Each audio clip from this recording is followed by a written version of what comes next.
Dati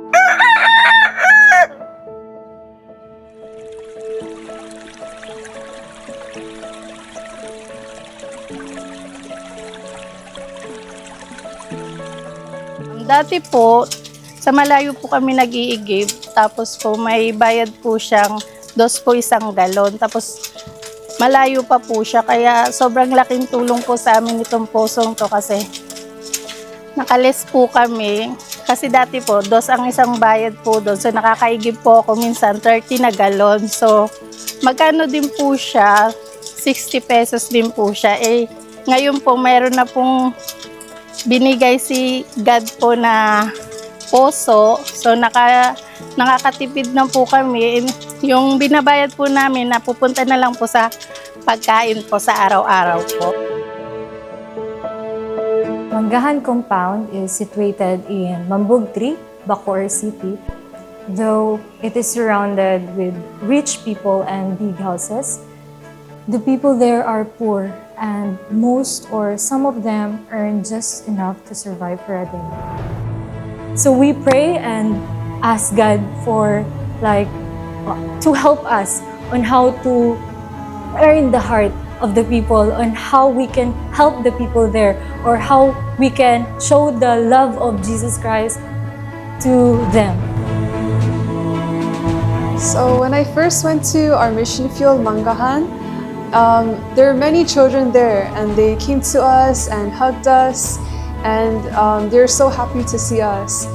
And I was so happy to see them because they're so cute and they're very affectionate, but also they're very kawawa or looy because their clothes were dirty and their hair also it was greasy, and you can see that they had lice in their hair.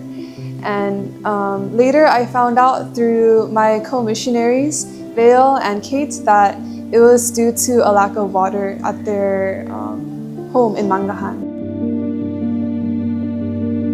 Napakahirap talaga, minsan wala akong pambili kaya tubig. Hirap sa kalagayan ko na minsan may trabaho, minsan wala. Wala pambili tubig. It actually wasn't because they didn't have a source of water, but it's because of their lack of money that it costs money to buy the water and for them to take a shower and for them to do the laundry. So we had the idea that why not we make a well for the community, a public well where it would be free to use and it would be for everyone in Manggahan.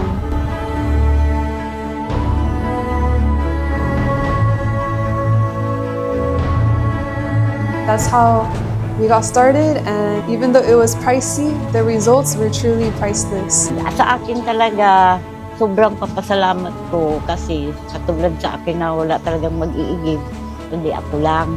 Tapos sa sobrang layo ng igiban ko, tapos mag-sideline pa ako. Pag uwi ko, mag-iigib pa. Kaya yun sa puso na yan, sobra talagang blessing sa amin dito sa Manggahan. Sobra talaga na hindi namin i-expect, biglaan lang. Sobrang salamat talaga kasi napakahirap talaga, minsan wala akong pambili kaya yung hirap sa kalagayan ko na minsan may trabaho, minsan wala pambili tubig. Dito kasi wala kang pera, may tubig ka na, diba? Kaya malaking tulong yung puso sa lahat naman ng Manggahan din hindi namin i-expect na magkaroon yan, kaya naging papasalamat sa amin dito sa compound na may tumulong na katulad sa inyo dito. Malaking tulong sa akin yan kasi nahihirapan na akong mag-igib kasi hinihingal nga ako kung malayo yung mapagkuhanan ng tubig. Kaya nagpapasalamat ako kasi mas malapit na dito yung mapagkuhanan ng tubig.